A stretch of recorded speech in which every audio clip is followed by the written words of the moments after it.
Hello everyone. So it's March and March is celebrated as Women's History Month. Now why Women's History Month? Because there have been many women's rights activists who have fought for the concerns of women, and we need to recognize their contribution to society.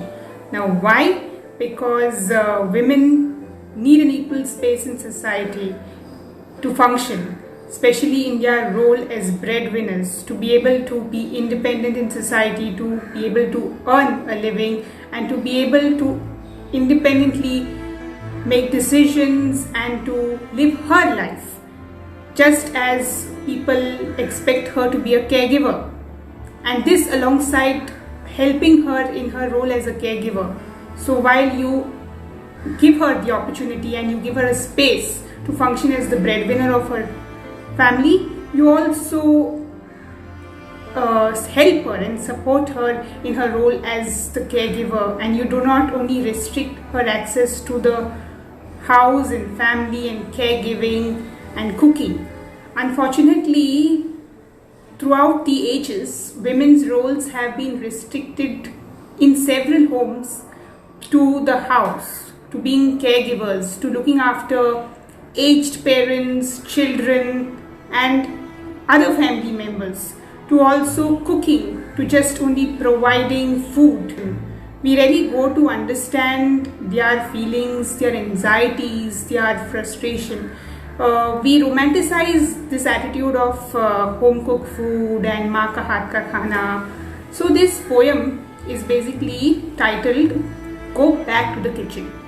It speaks about the various other side, not the romantic side of a woman, but rather the frustration, the agony that a woman experiences while cooking for her family, to bring about a change in attitude in society and hope that people also understand what a woman goes through amidst the dark and dingy and hot, warm kitchen while she's cooking for her family. So my poem titled Go Back to the Kitchen.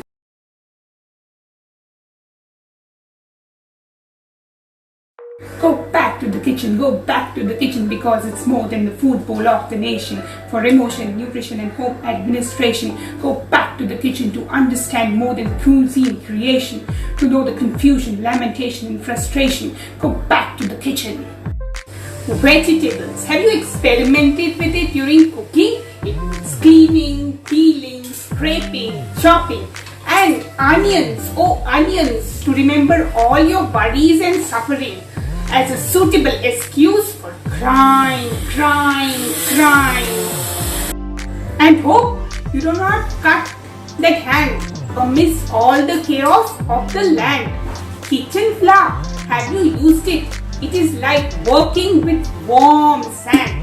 It troubles you like your worst enemy, and you have to pray that it stays your friend.